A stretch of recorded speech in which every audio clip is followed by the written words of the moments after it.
Meron tayong ayusin guys, isang Honda XRM na 110. Ang problema ng kanyang motor ay umaandar naman siya, kaya lang kapag piniga or kalaunan ay namatay naman siya. So hirap siyang patakbuhin kasi nga ayaw makatuloy-tuloy ang andar ng kanyang motor. So ito ay pinabuster-buster sa ating shop kasi ayaw na siyang tumakbo. Ngayon, ang una natin gawin ay i-on muna natin ang kanyang susi at try natin paandarin guys kasi ito ay binili ng customer sa ating shop.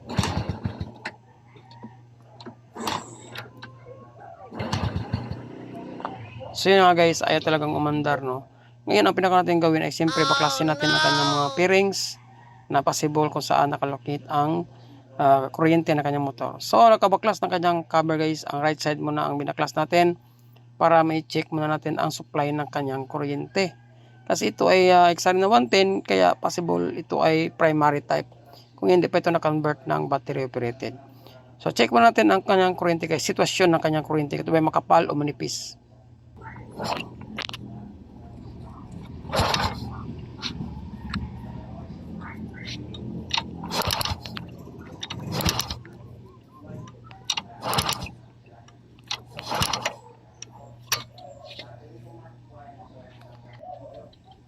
So yun nga guys, no, merong lumabas na kuryente pero walang spark na nangyayari. So maririnig natin na meron siyang lumalabas, kaya lang hindi makita natin sa ating mga mata kasi mahina ang supply ng kanyang kuryente.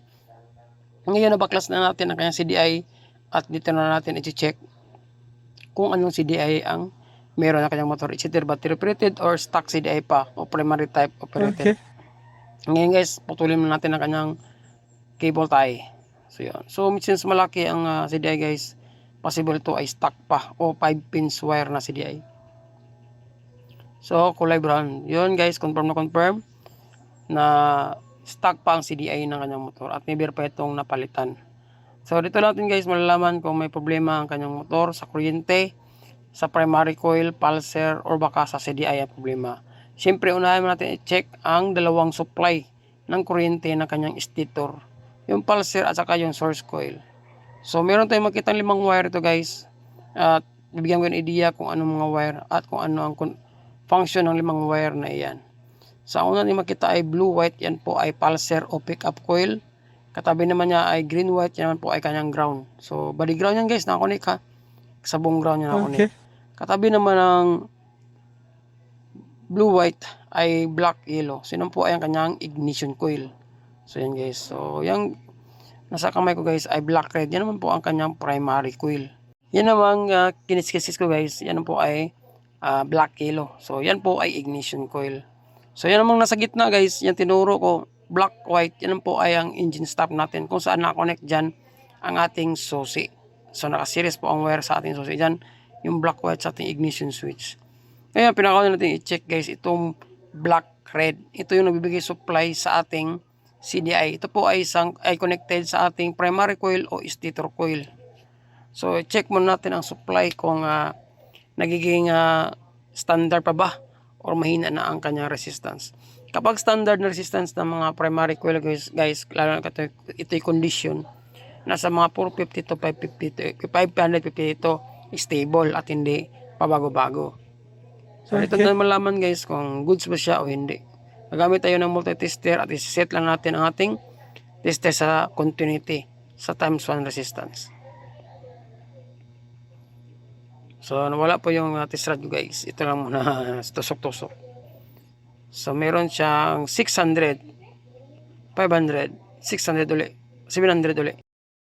Kung naobserbahan nyo guys, pabago-bago ang supply ng kanyang current or resistance na nangalugan niya na may problema na ang kanyang magnetic wire na kanyang primary coil. Kasi kapag normal po ang ating primary coil at walang problema, nag-steady lang yan sa 450 to 550 o 500. Nasa mga linya, nasa mga resistance lang na ganyan guys. Pero kapag umabot ng 900, 1,000, 450 pababa, 600 pababa pataas, ibig sabihin ng ating magnetic wire ay nasusunog na siya guys. So maya pakita ko sa inyo guys no, anong itsura ng ating magnetic wire natin primary coil. Next naman ang ating pulser. Sa pulser naman guys, ilagay lang natin ang ating test rod sa green white. Ang ating test rod naman ay isa sa ating blue white. So dito natin check ang standard resistance ng kanyang pulser.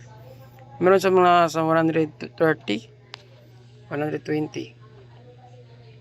So goods po ang kanyang resistance guys, no, at nag-steady lang ang resistance ng ating pulser. Alaman din natin pulser guys ay maliit na magnetic wire, no. Kung nasisira din yan, same din ang sakit ng kanyang primary coil. Pagbabago-bago din ang resistance ng ating pulser. So nasa mga 120, 130 dapat hindi yan bababa sa 100 o susubra sa 150. Kapag sumubra sa 150, bumaba naman sa 100, sira po ang ating pulser. So dito naman sa kanyang primary coil guys, confirm na may problema talaga siya. Kasi malikot yung resistance ng kanyang current, ng kanyang primary coil sa ating tester. So nakita nyo man guys, no, hindi siya nag-steady, no. Minsan bumaba, tumataas, sumubra pa sa 1,000. So maya guys, tatanggalin natin ang kanyang stator coil at doon natin tatabasin yan. Pagpasili ko sa inyo kung anong itsura ng magnetic wire ng ating source coil. So dito natin guys, i-double check lang muna natin talaga before natin i-confirm. Yun ang sira kung bakit namatay ang kanyang motor. At manipis ang kuryente ng kanyang ignition coil guys. So kapag ganun, may problema ang kanyang magnetic wire sa kanyang primary coil. So itong CD niya guys, ito ay original pa, no. Klarong-klaro naman. Ganito po kalapad ang original ng CDI NXRM na 110. So ngayon guys, ang next na gawin ay tanggalin itong cover ng kanyang stator coil. Para magkaalaman na guys ang totoong sitwasyon ng kanyang primary coil kung bakit ito ay nagbabago, bumaba at tumataas. Ito ay malaking impact sa kuryente o supply ng kuryente ng ating CDI. Kasi kapag bumaba, tumataas ang resistance ng ating stator coil, mapektuhan din ang output supply ng ating CDI. Kapag nagbabago ang kuryente natin guys na lumalabas ng CDI, automatic nagbabago din ang supply ng ating kuryente sa ating ignition coil. Kapag ganun, mahirapan makapag-generate ng kuryente ang ating ignition coil at hindi makapaandar ng tama sa ating makina o hindi siya makakontribute ng tamang kuryente sa ating spark plug. So ito nga guys, nabaklasan natin ang kanyang cranky shell at nakita natin replacement na pala ang kanyang stator coil. So kapag mo replacement guys, kadalasan pinakamataas na lifespan dyan ay nasa mga 8 buwan lang, masusunog na siya kumpara sa original na stator coil. So since ito ay replacement na, siguro guys, nasa mga 6 months pa 7 months pa ito nasusunog na siya. Ang kalidad kasi ng magnetic wire na ginagamit ng mga class A na primary coil guys ay nakadepende kung paano ito na-rewind. Since ito ay aftermarket, possible na sobrahan ito sa paglagay ng varnish. So yan guys, confirm na natin, i-check lang natin muna gamit ating multi-tester before natin i-pull out yan sa kanyang crankcase. At try muna natin i-double check ang supply. So yan guys, mayroon siyang 6. Uy, mabot ng 1.9, no? Grabe. Sira na talaga ang kanyang magnetic wire guys. 400, 44, 43. Tapos, yun, nag-steady na siya guys. 44. So ulitin natin ulit. So yun po, yun, tumataas. 44, 60, 44, 61, 90. Yun guys, oh. Malikot talaga ang kanyang resistance guys. So kapag nagbabago ang magnetic wire, ang supply natin magnetic wire, automatic mapiktuhan natin CDI at saka ignition coil. So ipulutan natin to guys, ipulutan na natin, no, para matabas na natin to at makita natin sitwasyon ng kanyang magnetic wire. So ito guys, before natin pulot, ito pala ang itsura ng kanyang magnetic wire na kakabit natin. So yan po ay number 35. So yan po ang gagamitin natin pang rewind sa kanyang motor. Since si Bossing ay nag-chat na wala na siyang budget pambili ng bagong primary coil kasi medyo kamahalan daw. Sa mga 550 to 600, mura lang yan guys. Mas maganda na nga ngayong panahon na to is meron ng mga aftermarket. Kumpara sa mga year 2006, 7 ata o 8, ay hirap makahanap ng replacement ng mga stator coil. Kadalasan ginagawa ng mga mekaniko ay nire-rewind lamang ito. So since medyo namahalan si Bossing, so ang gawin natin guys, i-rewind lang muna natin ito yung kanyang primary coil. Palitan natin ng bago ng magnetic wire para hindi masyadong malakihan si Bossing, no? So bayaran ni Bossing ay ang kanyang pag-rewind lang na ating tsaka kung mayroong sobrang libor ay mas maganda na rin yun, is mas mayroong sobrang libor si Bossing. Pero since naghanap pa siya ng budget, ang gawin natin, i-rewind muna natin ito guys kasi ito lang primary coil o stator coil ang sira ng kanyang motor. So medyo may katigasan ng konti ang kanyang magnetic wire guys, no. Nahirapan akong tanggalin gamit ang cutter. So ang gawin natin ay tabasin natin ito gamit ang ating lagari, no, lagari lagari ng metal. Yan, lagari. iwasan lang natin guys na mabiyak yung plastic yan o housing niya kasi i-rewind pa natin tong kanyang stator coil. So back to back ang ating paglalagarin yan guys, no. Pagkatapos ibabaw ilalim naman para pag matanggal na natin ang kanyang magnetic wire ay hindi tayo mahihirapan guys. Kasi kapit na kapit po ang kanyang winding dahil grabe babad ito sa electrical varnish. Kapag babagad kasi sa electrical varnish ang ating magnetic wire, mas lalong tumitigas ang ating magnetic wire guys. Yun, no? Yun, sinisikot-sikot ko ang ating nilagaring magnetic wire. Ganyan po siya katigas guys. Yun, no? Grabe, sobrang tigas yan. Kita nyo ba yan? Nasusunog na ang kanyang magnetic wire. Merong part na maitim, merong medyo brown at medyo may dark brown. So yan po, patandaan ng ating magnetic wire ay nasusunog na siya. So yan guys, oh. So ngayon, ang gagawin natin guys, pag malilinis natin itong kanyang housing ng kanyang stator coil ay pupunta tayo sa babayan at bibili tayo ng set na magnetic wire. So kung sa mga 100 grams na magnetic wire lang guys, sobra na yun, no? Pero kung walang budget, pwede yan 60 pesos, no? Bibili kayo kahit 70 pesos, goods na yan pang winding, no? So ito na guys, oh. Klarong klaro, sira talaga ang kanyang primary coil. Sunog na sunog ang kanyang magnetic wire. A few minutes later. At ito na guys, nakuha na natin lahat ng kanyang naunang magnetic wire. Medyo naabutan tayo na kahit mga sobra 30 minutes, no, kasi napakatigas at saka kailangan natin wag madaliin kasi masisira ang housing ng kanyang winding niya guys. So ito yan guys, oh, magkaibang kulay ng kanyang bronze, no. Ngayon tapos na siyang malinis guys, kaya i-rewind natin siya. Ito ay kahit magdi-DIY tayo ng pag-rewind guys ay walang problema, no, kasi napakadali lang po mag-rewind ng mga magnetic wire sa ating primary coil. Ang ginamit nating sukat ng magnetic wire guys ay 35. So ang 35 is medyo may kalakihan ng kaunti sa ating stock na magnetic wire. Ang ginamit na magnetic wire ng stock na primary coil na aftermarket guys ay 34. At ang ginamit nating magnetic wire na i-rewind natin guys ay 35. So malaki ng kaunti ang ating ginamit para hindi siya maputol guys, no, kung sakaling mangalay ang ating kamay. Sa pag-rewind guys, ang unahin natin is alang ay ang kanyang starting winding. So yan guys, oh. So meron poste dyan, yung pinuto natin, yung tinuro guys, yan po ang ating starting winding. Dyan natin itatap yung wire na inipit natin guys. Ang pagsisimula nito guys ay ang clockwise na pag-ikot. So una natin gamitin ay ang kamay lang muna, no. Kung mapil natin na medyo goods na, para pagsimula ay gagamit tayo ng ballpen. Maganda kasi gumamit ng ballpen guys kasi maihanay natin ng tama ang ating paglalagay ng magnetic wire o pagladadlad ng ating magnetic wire.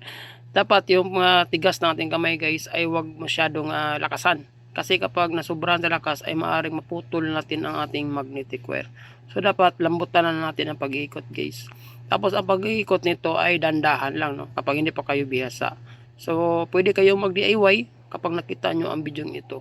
Kung yung motor ay primary type tulad ng XR110, mga China motor, Wave 100, ay maaari mo itong gayahin. Napakadali lang po ang pag-rewind guys, no. Ihanay mo lang lahat ng mga magnetic wire dyan sa kanyang kalalagyan. Tapos ito ang posisyon ng pag-ikot ng ating magnetic wire. Simula tayo sa ilalim, paitaas, para siyang clockwise lang siyang ikot guys, you know. Dapat wag nating madaliin ang pag-rewind guys, lalo na kapag tayo ay isang baguhan lamang, para maiwasan natin maputulan ng magnetic wire. Pero kapag kayo ay bihasa na, is makokontrol nyo na ang pag-ikot ng magnetic wire sa ating stator coil. So kaya ang ginamit ko guys ay 35 para hindi siya masyadong madaling maputol, yun, no? So nangalahati na tayo at maliit na lang kulang. So kailangan guys, kapag nagre-rewind tayo is dapat punuin natin yan. Kasi kapag malaki ang number ng ating magnetic na wire na ginagamit ay maliit lamang na resistance ang kanyang mabubuo. So kapag maliit naman ang magnetic wire natin ating ginagamit tulad ng 34, yung stock mga magnetic wire niya guys, ang kanyang namang resistance na mabubuo ay aabot ng 500. Pero ang atin guys, ang mabubuo lang natin is 300. So walang problema yon as long as bago ang ating magnetic wire at hindi sunog. So yan guys, napunan natin ang kalalagyan ng ating stator. At ngayon yung ending niya is kabit natin sa pull ng red black na wire, you know. So yan po ang ating running winding guys.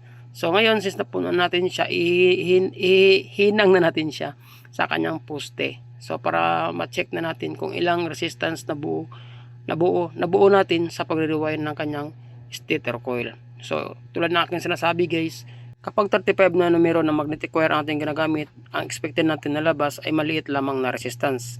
Dahil nga, tulad na aking sinasabi, na kapag malaki ang magnetic wire, maliit naman ang kanyang resistance na mabubuo sa ating stator coil. Pero kapag 34 naman ng magnetic wire guys, asahan nyo, abot siya ng 400 to 500 na resistance ang lalabas sa ating stator coil. Kasi nga kapag maliit ang magnetic wire, malaki ang kanyang resistance. Magkabaliktaran niya guys, kasi nakadepende yan sa size ng ating magnetic wire. Sinadya ko lang guys na 35 kasi medyo may kakapalan siya at hindi siya basta naputol kapag nangangalay ang kamay ko sa pag-rewind. Yun kasing 34, kapag nangangalay ang kamay mo at bumibigat, may tendency na mapuputol ang magnetic wire sa kaka-rewind mo. So, hindi din siya basta-basta nasunog guys ang kanyang magnetic wire ng number 35. Yung 34 kasi, habang tumatagal is madali lang siyang nasusunog. Pero pinilisin nyo guys, basta ang stock na number ng stator coil is sa 34 lang siya. Pero ang ginagawa ko ay 35 ha. Depende na sa inyo guys, ito yung ginawa ko lang na numero ng magnetic wire at aking nakasanayan na. So, at yun din napansin ko sa maliit na magnetic wire guys. So ngayon, check na natin. So meron siyang 303, 304. So goods na yan guys. Ang importante, kahit maliit, ang importante is bago ang ating magnetic wire at hindi siya luma ang ating ginamit. So fresh na fresh ang ating magnetic wire na gamit. At asahan nyo, magkakaroon talaga yan ng kuryente na lalabas sa kanyang CDI. So meron tayong resistance na nabuo sa ating magnetic wire guys. So ngayon, ihinang na natin sa kanyang running winding na black, red na wire. Pagkatapos ito guys, ay i-check natin siya uli kung hindi ba nawala ang ating resistance ng ating magnetic wire kapag tapos nating mahinang sa kanyang poste. Then, tapos kapag okay na siya, pwede na natin siya balutin ng electrical tape, masking tape, or bandage. Depende sa inyo kung anong klaseng ibabalot nyo, as long as hindi siya mababasa ng tubig kapag napasukan ng tubig ang ating magnetic wire. Isa kasi yun sa weakness guys. Depende na rin sa inyo kung lagyan ng varnish, electrical varnish, ang yung winding, depende na rin. Pero kung maglalagay ka ng varnish guys, electrical varnish is kaunti lang. Kasi may tendency na masusunog din ang ating magnetic wire dahil maliit lang po ang ating magnetic wire. Ang yung mga katabi niya is sa number 19 yan ng magnetic wire. So, pwede niya lagyan ng varnish. Pero itong mga ganitong klase o numerong magnetic wire guys, pwede na yan hindi ilagyan ng varnish. As long as marirewind na natin siya, mababalot ng tama at matatakpan at hindi siya basta-basta mapasukan ng tubig, no? So, yun lang po ang advice ko sa inyo guys. Kapag matapos nyo na ma-rewind, lalo sa mga nagdi-DIY, malayo sa mga lugar na mabilihan ng mga replacement. Kung meron man, kung ayaw nyo mag-rewind, pwede rin kayo bumili o order sa online kasi napakamura lang po sa online na mga stator coil. Hindi yan naabot ng mga 500 pesos. Ito guys, nirewind ko siya kasi walang budget si Bossing. Sinabi ko sa kanya, bumili ka na lang ng bago sa bayan. Nasa mga 550 to 600 lang yan. Tapos siya ang pinapibili ko para sure talaga hindi tayo nag-jack up sa price. So ngayon sabi naman niya, hindi niya afford daw yung price na yan. So ginawa ko, sige, kung wala ka pang budget, meron naman akong magnetic wire ito. So nirewind ko lang muna ito para mapakinabang ng stator coil, tapos mapaandar ko. Kasi kapag hinintay pa natin siya, baka matagalan sa pakatingga ang kanyang motor sa ating shop. So yun guys, goods na siya. At tapos na natin nahinang yung starting winding at saka running winding. Ang next natin gawin guys, since meron na siyang resistance na lumabas, at syempre, ang next ay puputulin natin ang sobrang magnetic wire sa kanyang poste. Yun. Tapos, syempre, balutin natin ang electrical tape, since yun lang naman ang aking available sa ngayon. Dati ginamit ko nito guys ay masking tape or bandage, no? Tapos, nilagyan ko ng shoe glue. Tapos, binababad ko sa shoe glue ibabaw. So, ngayon guys, medyo hindi na rin available sa akin shoe glue. So ito lang ang pinakamadali at pinaka-available ko sa shop, yung electrical tape. Yan. Pagkatapos electrical tape, budburan ng electrical tape, lagyan agad natin ng cable tie ang electrical tape guys. No? Siyempre ang purpose noon ay para hindi bubuka yung electrical tape kung sakaling abot ang panahon na hindi na didikit yung electrical tape sa kanyang balat ng electrical tape guys. So ito, mas maganda na electrical tape guys kasi waterproof yan. Waterproof. Tapos yung parang may butas dyan sa tagiliran, yung may makita tayong magnetic wire dyan sa gitna guys. Oh. Sa tagiliran para sa gitna, pwede natin lagyan ng gasket oil, liquid gasket, ano pa, para hindi rin siya basta-basta mapasukan ng tubig. So nalagyan na natin ng electrical tape guys. Ang pinaka-pinali natin ay maglagay tayo ng cable tie sa gitna. So double purpose yan guys, para yung electrical tape is hindi siya bubuka kung sakaling aabot ng panahon na mawala na yung adhesive ng kanyang tape. Depende sa iyo guys kung gayahin nyo ang ganitong diskarte. Ang importante ay masasafe ang ating ni-rewind. So tapos na siya guys, at ibalik natin siya sa kanyang kalalagyan. A few minutes later. At ito na nga guys, naibalik natin siya sa kanyang kalalagyan, sa kanyang stator cover, crankcase. So isapak na natin siya sa kanyang motor. So nagtanggal tayo dyan ng 4 na bolt. So siyempre guys, kung ang bidyong ito ay sa tingin nyo malaking tulong sa at dagdag ideya na rin sa inyo, ay sana ay mag-subscribe na rin kayo sa aking YouTube channel, Facebook page, para sa marami pang videos na i-upload natin. At huwag kalimutan mag-like, kasi itong video ito guys at pag-upload natin sa ating channel at sa page ay malaking tulong sa mga baguhan nag-aspire na magiging mekaniko. At sana huwag kalimutan mag-like, kasi malaking tulong ito sa aming mga content creator, small content creator. Maraming salamat. So yan guys, nabalik na natin ang kanyang crankcase. Maliit na lang kulang ay matatapos na natin at malalaman natin kung ang sira talaga ng kanyang motor ay ang kanyang primary coil. So itap na natin yung pinaka main part guys, yung black red na wire at saka yung blue white na wire, yung pulser. So yan lang muna ikabit natin guys. Let na yan ng yellow at saka red, kasi yan po ang kanyang charging ng kanyang regulator. Ang pinaka main priority natin is yung sakit niya, na mahina ang kuryente, tapos kapag pinaandar ay namamatay siya, hindi siya ma-accelerate So yun, nilagay na natin ng natakpan pala na natin electrical tape. So double check lang muna natin itong pulser guys, primary coil, kung meron na ba siyang laman, baka nawala meron kasi mga tendency guys na kapag tapos natin malagay yung stator coil sa kanyang crankcase, pag-check natin sa kanyang sakit ng kanyang CDI ay nawawala ang resistance. Baka mapahiya tayo guys, mapalpak pa natin trabaho. Double check lang natin, kasi kapag wala to, useless din, walang kuryente na labas. Kailangan mayroong resistance ito guys. Kung anong resistance lumabas doon sa kanyang poste ng kanyang o terminal ng kanyang stator, dapat same din na nasa mga 300 plus rin. So ilagay yung test ratchet magkabaliktad sa green white at saka sa black red. Yung pulser walang problema yun guys, kasi naman natin yung ginlaw, yung primary coil ang pinaka priority natin. Yan, ito ang pinaka mahirap yung magalaw yung walang umahawak ng tester. So ayun, ipasok na natin yung dalawang linya na yan.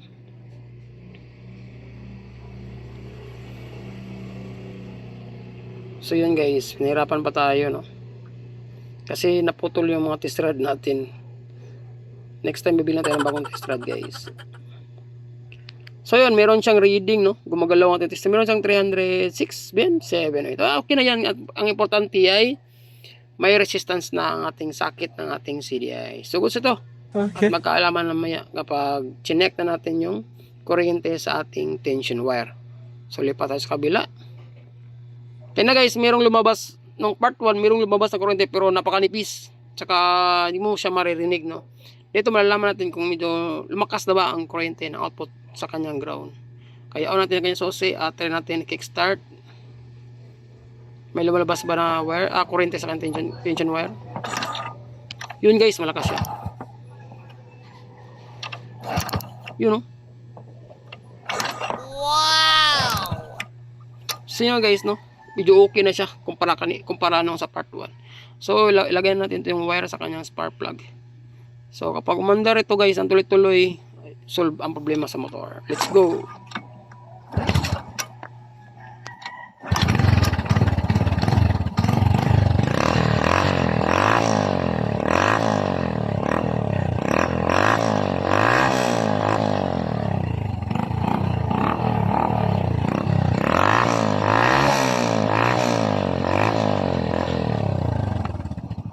At yun na nga, na-accelerate na natin at na-full throttle na natin ang kanyang silinyador. Nakita na natin kung anong problema ng kanyang motor, kung bakit nagkaroon ng ganyang senaryo. Dahil yun sa kanyang primary coil.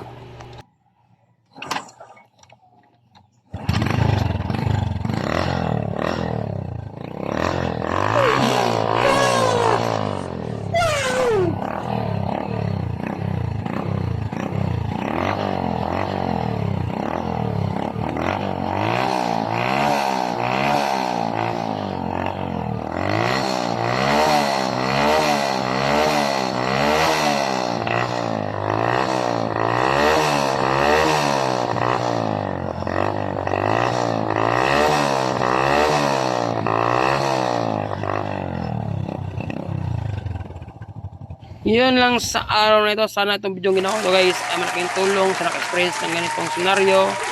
Maraming salamat. At syempre, huwag kalimutang mag-subscribe. Ride safe. God bless. See you sa akin next video. Ayos.